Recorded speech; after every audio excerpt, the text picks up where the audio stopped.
सम्यक संबुद्ध विश्व रत्न बोधिसत्व डॉक्टर बाबा साहब अम्बेडकर, महात्मा बसवेश्वर जी, इनके प्रतिमाओं को, इनके विचारों को मैं त्रिवार वंदन करता हूं। मंच पर उपस्थित वंदनीय भिक्षुगण, मंच पर उपस्थित सभी मान्यवर, इस कार्यक्रम के आयोजक मनोहर वैसे जी, मेरे साथ आए हुए बुद्धिस्ट सोसाइटी ऑफ इंडिया भारतीय बौद्ध महासभा के राष्ट्रीय कोषाध्यक्ष शशिकांत जाधव जी, महाराष्ट्र स्टेट प्रेसिडेंट अविनाश सोनावने जी, और यहां पर उपस्थित सभी मेरे भाइयों को, बहनों को और माताओं को राजरत्न अंबेडकर का जय भीम। आज हम लोग यहां पर बैटल ऑफ भीमा कोरेगांव यानी भीमा कोरेगांव का जो युद्ध हुआ उसके शौर्य दिन की विजय उत्सव मनाने के लिए यहां पर इकट्ठा हुआ है। सबसे पहले मैं आप लोगों से पूछना चाहूंगा कि मैं हिंदी में बात करूं या मराठी में? हिंदी, क्योंकि कन्नड़ा मुझे नहीं आती है। हिंदी ठीक है? हिंदी समझ में आएगा सबको? अच्छे दिन आएंगे ये समझ सकते हो तो हिंदी तो समझ सकते हो। अच्छे दिन आएंगे, अच्छे दिन आएंगे करके आप लोग फंस गए तो इतनी हिंदी तो आप लोग समझ ही सकते हो। तो मैं हिंदी में बात करूंगा और सबसे पहले तो आयोजकों से और आप लोगों से जो मैसेजेस मुझे मिले हैं वो मैं आप लोगों को बताना चाहूंगा, ऑर्गेनाइजर्स को। सुबह मैं गुलबर्गा में था, विठल डोडमनी जी के यहां था। उनकी परिस्थिति, शारीरिक परिस्थिति आने जैसी नहीं थी, इसलिए वो आज के इस कार्यक्रम को नहीं आ पाए हैं। तो उन्होंने उनकी तरफ से दिलगिरी व्यक्त की है कि आज मैं अपने ये कार्यक्रम में नहीं उपस्थित हो पा रहा हूं। और जिन्होंने मुझे इस कार्यक्रम के लिए अप्रोच किया वो हमारे अब्दुल भाई मन्नन सेठ, उन्होंने भी मुझे फोन करके ये कहा है कि मेरे ओर से आप सभी लोगों को अभिवादन करें, धन्यवाद दें। वो भी आज किसी कार्यक्रम में फंसे हैं, इसलिए वो भी आज नहीं आ पाए। तो इन दोनों के मैसेजेस मुझे देने थे, तो मैंने आप लोगों को ये मैसेज दिए हैं कि वो अपने निजी कामों की वजह से और डोडमनी जी अपने शारीरिक परिस्थिति की वजह से नहीं आ पाए। आज का ये कार्यक्रम भीमा कोरेगांव के उस शौर्य दिन के लिए, उस शौर्य के उपलक्ष्य में रखा गया है। बहुत सारे लोगों को भीमा कोरेगांव का इतिहास ही पता नहीं है कि इतने सारे लोग, लाखों में लोग भीमा कोरेगांव क्यों जाते हैं, हमारा इतिहास क्या है। दरअसल ये स्तंभ भी खो गया था। ये स्तंभ जो आप लोगों ने देखा है यहां पर, ये स्तंभ लगाया हुआ है, ये स्तंभ भी खो गया था। हा स्तंभ कुठे आहे, या स्तंभाची पार्श्वभूमी काय आहे, या स्तंभाचा इतिहास काय आहे, हेही लोकांना माहिती नव्हतं।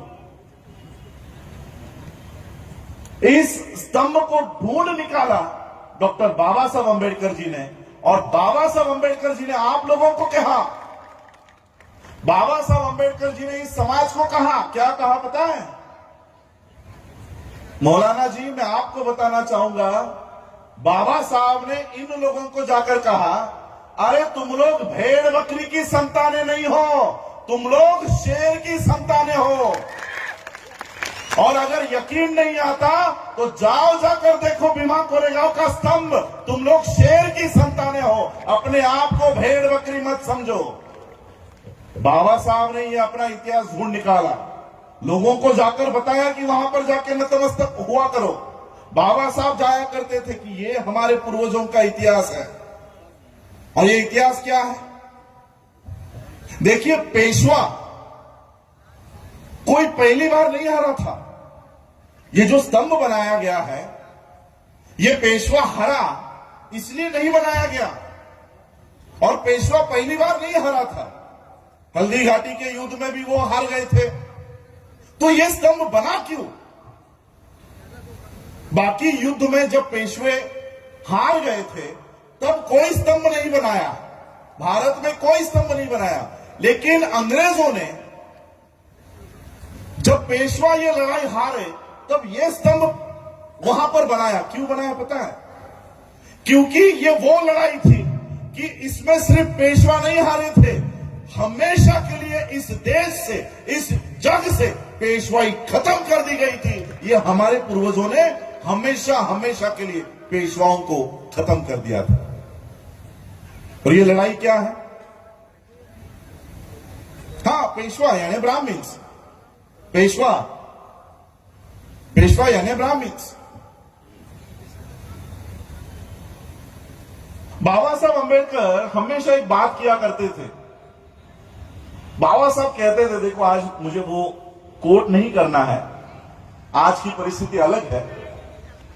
बाबा साहब कहते थे वैसे तो सारा ब्राह्मण, सारे देश के ब्राह्मण ये षड्यंत्र करते हैं, लेकिन पूना के ब्राह्मण ज्यादा षड्यंत्र कराएंगे। ये पूना में ही, नगर जिले में ही आता है। वहां पर परिस्थिति ऐसी थी कि वहां के ब्राह्मणों ने, वहां के पेशवाओं ने अछूत माने जाने वाली जातियों को इतने निर्बंध डाल दिए गए थे, उनके ऊपर इतना अन्याय किया था, इतना अत्याचार किया था कि अछूत समझे जाने वाली जातियों को उन्होंने रास्तों के ऊपर चलने से भी निर्बंध डाले थे। आप लोग रास्ते पर नहीं चल सकते, अगर रास्तों पे चलना है तो पीठ पे झाड़ू भी नहीं, ये जो टहनियां होती है पेड़ की, वो कमर से बांध दिया करते थे। हम लोग अगर चले तो हमारे पैर के निशान भी ये जमीन पर नहीं पड़ने चाहिए। वो पीछे हमारे जो कमर पे लगी हुई जो टहनी है, वो जो झाड़ू है, वो झाड़ू उसको मिटाते मिटाते चलती थी। हमारी थूक भी जमीन पर ना पड़े, और ये जमीन पर पड़ी हुई थूक पेशवाओं को, ब्राह्मणों को अपवित्र ना कर दे, इसलिए उन्होंने गले में सबके मड़के हांडी बांध दी थी। सोचो, ये किसी जानवर के साथ नहीं हो रहा है, इसी देश के लोगों के साथ हो रहा है। एक ऐसा वर्ग जिनके गले में हांडी बांध दी गई, एक ऐसा वर्ग जिनके पीठ पे झाड़ू बांध दिया गया। अगर आज भी मैं घूमता हूं, बिहार में जाता हूं, उत्तर प्रदेश में जाता हूं, आज भी सवर्ण ठाकुर अगर कोई आता है तो निचले जाति समझने वाले लोग सीट पर, जैसे आप कुर्सियों पे बैठे ना, वो कुर्सी पे नहीं बैठ सकता। आज भी 2021 में भी ये प्रथा शुरू है, आज भी ये प्रथा शुरू। बिहार में जाके देखो, उत्तर प्रदेश के अंदर गांव में जाके देखो, ये प्रथाएं आपको दिखाई देंगी। उस समय ये प्रथाएं चल रही थी। और फिर अंग्रेजों की और पेशवाओं की ये बटालियन जो हुआ करती थी, उसमें ये युद्ध पुकारा गया। अंग्रेजों की ओर से कौन लड़ेगा, इसकी जांच शुरू हो गई कि कौन है वो जो लोग कि इन पेशवाओं को हरा सकते हैं। और अंग्रेजों ने जो बटालियन तैयार की, उसके हेड, उसके प्रमुख सिद्धनाथ और ये जो हमारे लोग थे, इन लोगों को प्रमुख बनाया। लेकिन फिर भी सिद्धनाथ और बाकी हमारे पूर्वजों के मन में एक सॉफ्ट कॉर्नर था। उनके मन में यह था कि ये पेशवा, ये ब्राह्मण भी हमारे ही लोग हैं, ये हमारे ही भाई बहन हैं, हम इनको नहीं मारना चाहते, हम इनके साथ युद्ध नहीं करना चाहते। अंग्रेज हमारे सगे नहीं है, हमारे सगे हमारे देश के लोग हैं। तो सिद्धनाथ और उनकी जो बटालियन के हेड थे, ये पेशवा से जाके मिले और पेशवाओं को उन्होंने कहा कि हम आपके विरोध में युद्ध नहीं लड़ना चाहते, हम आपके विरोध में युद्ध नहीं लड़ना चाहते, लेकिन जो निर्बंध आप लोगों ने डाल रखे हैं हमारे ऊपर, हमारी गलियों में, हमारे गले में हांडी डाली है, हमारे पीठ पे झाड़ू बांध दिया है, हमें अधिकार नहीं दे रहे हो, चलने का अधिकार नहीं देते हो, पढ़ने का अधिकार नहीं देते हो, ये निर्बंध, सारे के सारे निर्बंध आप हमारे ऊपर से हटा दो, ये सारे निर्बंध हमारे हटा दो। पेशवाओं ने सिद्धनाथ को जवाब दिया कि सुई पता है ना आपको, कपड़े सीते हो आप लोग, उसकी एक सुई होती है, सुई धागे वाली, उस सुई के नोक पर बैठे इतने भी अधिकार हम आपको नहीं देंगे, इतने भी अधिकार नहीं देने वाले। जब सिद्धनाथ को यह जवाब मिला तब उन्होंने कहा ऐसी बात है, अब हम लड़ेंगे और अपने अधिकार छीन कर लेंगे। सोचो क्या जज्बा होगा। 500 लोग थे, कितने? 500।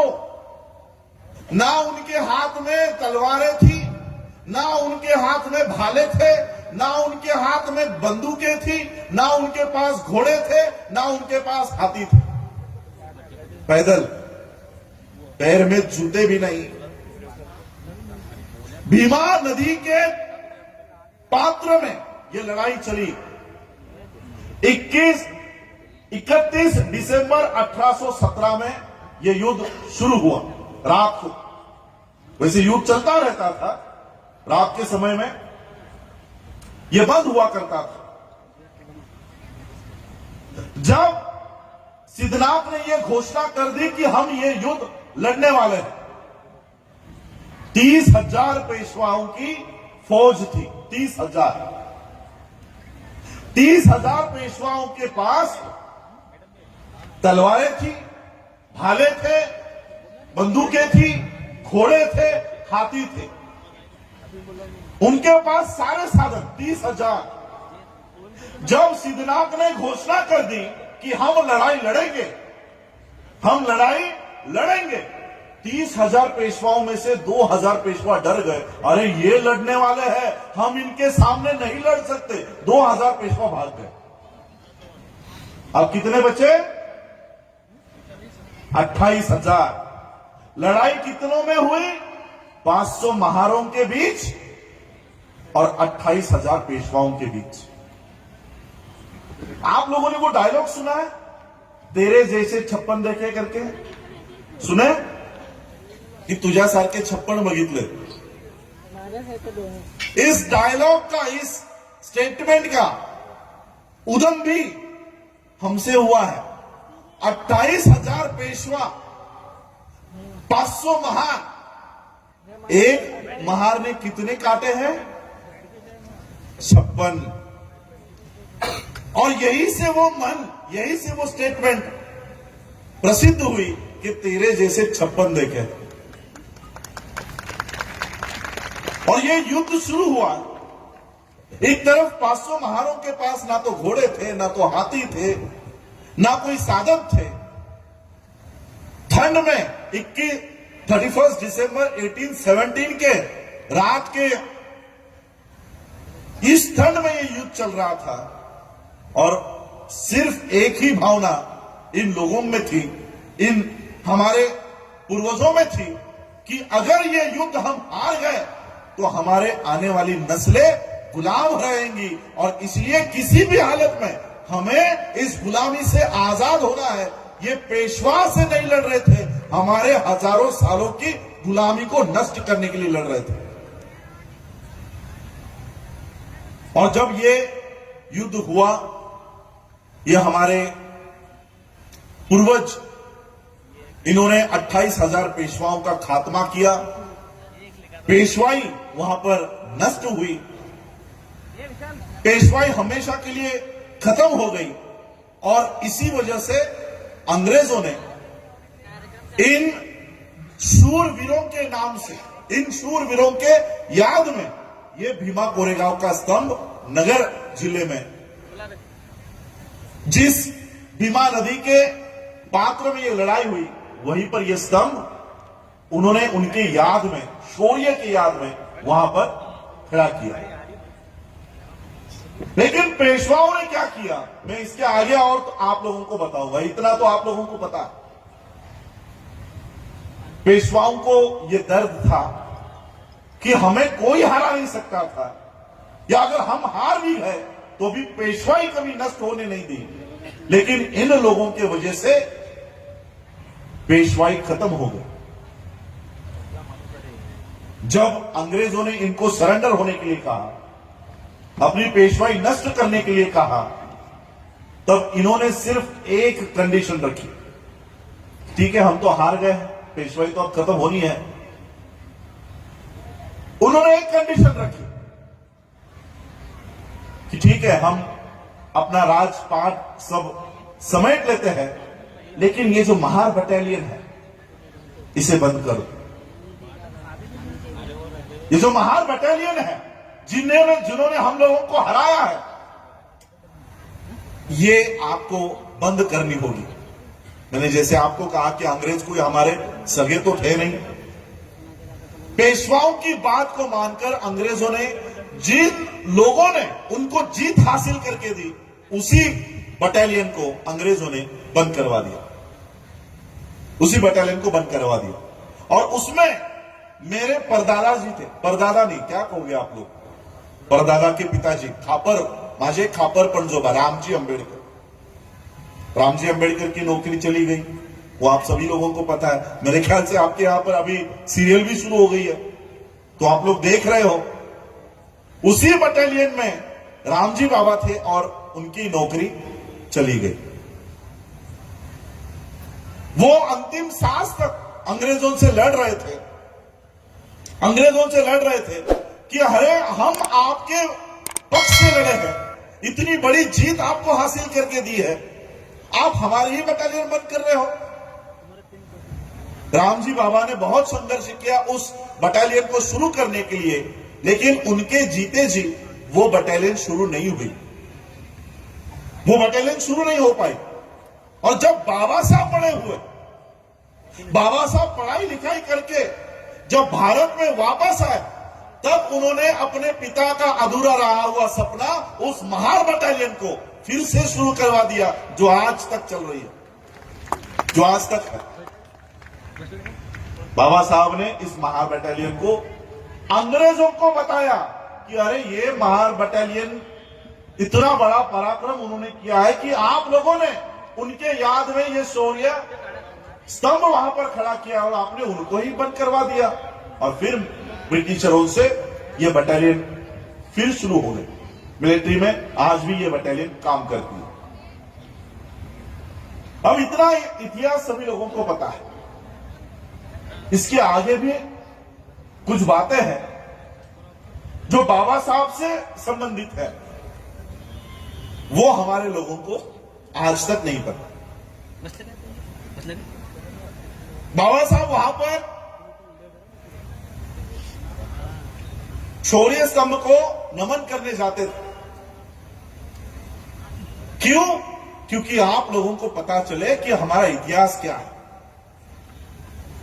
इसलिए बाबा साहब ने आप लोगों को कहा कि जो लोग अपना इतिहास भूल जाते हैं वो कभी इतिहास बना नहीं पाएंगे। बाबा साहब ने आप लोगों को आपका इतिहास याद दिलाया। अरे कौन लोग हो तुम लोग, कौन हो तुम लोग, याद करो। ये सिर्फ स्तंभ नहीं है, ये सिर्फ स्तंभ नहीं है, ये सिर्फ पत्थर का कोई मॉन्यूमेंट नहीं है, ये आपकी विजय गाथा है, याद करो। बाबा साहब अंबेडकर जी ने एक स्पीच में, उनकी एक किताब है छोटी सी, उसमें मुझे भीमा कोरेगांव के बारे में बाबा साहब अंबेडकर जी के विचार तब पता चला जब ये महार बटालियन बंद हो गई। अंग्रेजों ने पेशवाओं का सुनकर इस महार बटालियन को जब बंद कर दिया गया, तब बाबा साहब के पास ये सभी लोग आते थे, मिलिट्री के लोग, कि आपके पिताजी इस युद्ध को लड़ रहे थे, इस फाइट को लड़ रहे थे कि ये बटालियन शुरू हो जाए। अब ये लड़ाई आप भी लड़ो।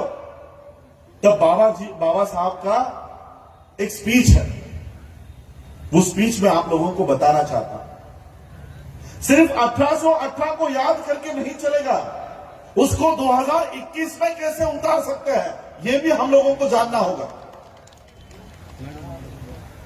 बाबा साहब उस समय कहते हैं कि जब हमको मिलिट्री में भर्ती किया जा रहा था, शिक्षा दी जा रही थी, उस समय अंग्रेजों ने भारत में आकर देखा, उनको लड़ने के लिए लोग चाहिए थे और हम लोग 2500 सालों से गुलाम बने बैठे थे।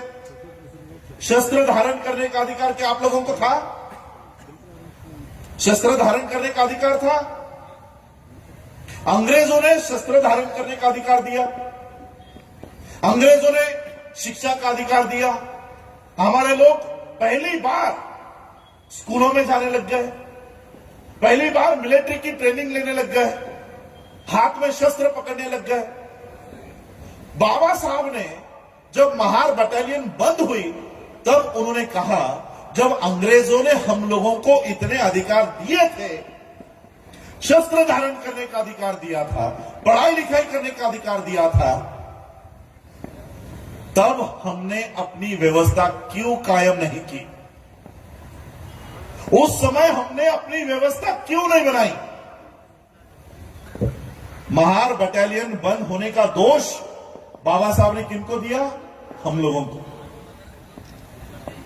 कि जब आप लोगों को अधिकार मिले थे, आप लोगों को अधिकार मिले थे ना, स्कूल में ले रहे थे, ब्रिटिशर्स स्कूल में ले रहे थे, ब्रिटिशर्स ट्रेनिंग के लिए ले रहे थे, लेकिन उस समय हमने हमारे लोगों को खड़ा करने का काम नहीं किया। ये बाबा साहब ने एक स्पीच में कहा। इसी बाबा साहब के स्पीच को आज थोड़ा सा ज्वाइन करके देखो। आज मुझे बताओ, इस देश में संविधान मजबूत हो रहा है कि कमजोर हो रहा है? मुझे बताओ, संविधान इस देश से हटने की तैयारी पे है या संविधान मजबूत होते जा रहा है?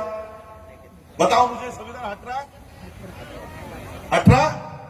एक एक आर्टिकल कम हो रहा है, रिजर्वेशन खत्म हो रहा है, एजुकेशन खत्म हो रहा है। इन 2 साल के बाद संविधान होगा कि भी नहीं, यह आज हम लोगों के सामने प्रश्न चिन्ह है। अब यही सवाल मैं आप लोगों को पूछता हूं, संविधान लागू होकर कितने साल हुए हैं? 70 साल के ऊपर हो चुका है। 1950 में लागू हुआ, आज 2021 है। 70 सालों में आप लोगों को पढ़ाई लिखाई करने का अधिकार मिला? 70 सालों में आप लोगों को नौकरी का अधिकार मिला? 70 सालों में आपको व्यवसाय करने का अधिकार मिला? आप लोग पैसे इकट्ठा करने लग गए? मैं आपको थोड़ा सा समझाता हूं, बहुत लोगों को समझ में नहीं आता होगा कि संविधान से हमको क्या मिला है। जब तक कंपैरेटिव एनालिसिस नहीं होगा ना, तब तक आपको समझ में नहीं आएगा कि संविधान से हमको मिला क्या है। इसलिए आप लोग संविधान को बचाने के लिए आगे नहीं आ रहे हो, क्योंकि आपको पता ही नहीं है कि संविधान क्या है। यह लड़ाई बाबा साहब ने लड़ी। इस देश के संविधान को बनाने के लिए बाबा साहब ने जो संघर्ष किया, वो आज हम भूल गए। इसलिए हम संविधान, जब रोज संविधान का पन्ना फट रहा है, हम घर में व्यस्त हैं, टीवी देख रहे हैं। मैं आपको बताना चाहता हूं, मनुस्मृति, संविधान लागू होने से पहले क्या था? मनुस्मृति। संविधान लागू होने से पहले इस देश में मनुस्मृति का कानून था। अब मनुस्मृति का कानून और संविधान, इन दोनों में क्या फर्क है, मैं आपको एक छोटी सी कहानी बताकर, बाबा साहब के साथ जो हुआ वो बताकर समझाना चाहूंगा। बाबा साहब के पिताजी जब मिलिट्री में थे तब वो अलग अलग गांवों में उनका ट्रांसफर हुआ करता था। ऐसे ही किसी शहर में जब उनके पिताजी थे, उन्होंने देखा कि अभी स्कूलों को छुट्टी लग गई है, मेरे बच्चे घर पर वहां पर है, कितने महीनों से मैंने उनको देखा नहीं है, क्यों ना उनको बुलाया जाए। तो बाबा साहब के पिताजी ने, रामजी बाबा ने टेलीग्राम लिखा और टेलीग्राम लिखकर उन सभी बच्चों को कहा कि अभी तुम्हारी छुट्टियां लग गई है तो मुझे मिलने के लिए इस जगह पर आ जाओ। इस जगह पर आने के लिए यह ट्रेन पकड़नी होती है, जिस दिन तुम लोग आओगे मुझे टेलीग्राम करके बता देना कि इस ट्रेन से तुम लोग आने वाले हो, मैं तुम लोगों को लेने के लिए स्टेशन पर आ जाऊंगा। अब ये टेलीग्राम मिला बाबा साहब को, सब छोटे थे, सब छोटे छोटे, ये जो बच्चे खड़े ना, इस बच्चे के उम्र के बाबा साहब थे, 9-10 साल के। टेलीग्राम मिला, सभी बच्चों ने सोचा चलो अभी पिताजी को मिलने जाना है। सभी बच्चे अच्छे कपड़े पहनकर पिताजी को उन्होंने टेलीग्राम लिखा कि हम इस ट्रेन से आने वाले हैं। अच्छे कपड़े पहनकर वो ट्रेन में बैठ गए और जहां पर रामजी बाबा ने बताया था कि इस स्टेशन पे उतरो, वो सभी बच्चे उस स्टेशन पे जाकर उतर गए। उतरने के बाद बाबा साहब के पिता को पता ही नहीं कि बच्चे कौन से ट्रेन में आने वाले, क्योंकि वो टेलीग्राम जो बाबा साहब ने लिखा था वो उनके पिताजी को मिला ही नहीं था। अब पिता को पता नहीं कि बच्चे स्टेशन पर है। बच्चे, बाबा साहब राह देख रहे कि हमारे पिताजी आएंगे और हमको लेकर जाएंगे। बहुत देर हो गई, ट्रेन चली गई, सभी लोग चले गए, बच्चे स्टेशन पर अकेले। स्टेशन मास्टर ने देखा ये बच्चे अच्छे घर के लग रहे हैं, अच्छे कपड़े पहने थे, ब्राह्मणों जैसे। बाबा साहब तो ब्राह्मणों जैसे दिखा करते थे। तो स्टेशन मास्टर को लगा ये शायद सवर्णों के बच्चे हैं, तो वो स्टेशन मास्टर बच्चों के पास आया। बच्चों के पास आकर उसने पूछा, बाबा साहब को पूछा कि कहां जाना है। तो बाबा साहब ने वो खत दिखाया, टेलीग्राम दिखाया कि मेरे पिताजी मिलिट्री में है, ऑफिसर है, उन्होंने हमको बुलाया है, लेकिन शायद मेरा टेलीग्राम उनको नहीं मिला, इसलिए वो हमको मिलने के लिए नहीं आए। तो उस स्टेशन मास्टर ने, बगल में एक बैलगाड़ी वाला खड़ा था, उसको कहा कि देखो ये बच्चे एक मिलिट्री ऑफिसर के बच्चे हैं, मिलिट्री ऑफिसर के बेटे हैं, इनको उनके पिता तक छोड़कर आओ। तो बैलगाड़ी वालों ने कहा चलो बैठ जाओ मेरी गाड़ी में, मैं तुमको छोड़ता हूं। और ये बैलगाड़ी रामजी बाबा जहां पर ठहरे हुए थे, जहां पर उनकी पोस्टिंग थी, वहां के लिए निकल पड़ी। अब ये बैलगाड़ी शुरू हो गई। थोड़ी देर में बैलगाड़ी वाला उन बच्चों से बातें करना शुरू कर दिया। तुम्हारा नाम क्या है, कहां से आए हो, कौन सा गांव है, जाति क्या है। और फिर बैलगाड़ी वाले को बच्चों की जाति पता चला। जैसे ही बच्चों की जातियां इस बैलगाड़ी वाले को पता चली, उसने बैलगाड़ी वहीं पर रोकी और सभी बच्चों को गालियां देकर नीचे उतारा। उतरो, अछूतों के बच्चे मेरे बैलगाड़ी में कैसे बैठ गए, मुझे लगा तुम लोग ब्राह्मणों के बच्चे हो, अभी क्या अभी मेरे गाड़ी से नीचे उतरो। सभी बच्चों को नीचे उतारा। बाबा साहब ने कहा ज्यादा पैसे ले लो लेकिन हमें छोड़ दो। अब ज्यादा पैसे के लालच में वो बैलगाड़ी वाला बोला ठीक है तुम लोगों को मैं छोड़ तो दूंगा, लेकिन मेरे बैलगाड़ी में नहीं बैठना, मेरे बैलगाड़ी के पीछे पीछे चलते आना। अब सभी बच्चे उस बैलगाड़ी के पीछे पीछे पीछे पीछे चल रहे थे। बैलगाड़ी वाला बैलगाड़ी में बैठा और सभी बच्चे बैलगाड़ी से पीछे पीछे चल रहे थे। 2-3 किलोमीटर चलने के बाद बाबा साहब को प्यास लग गई। बाबा साहब को प्यास लग गई। बाबा साहब ने उस बैलगाड़ी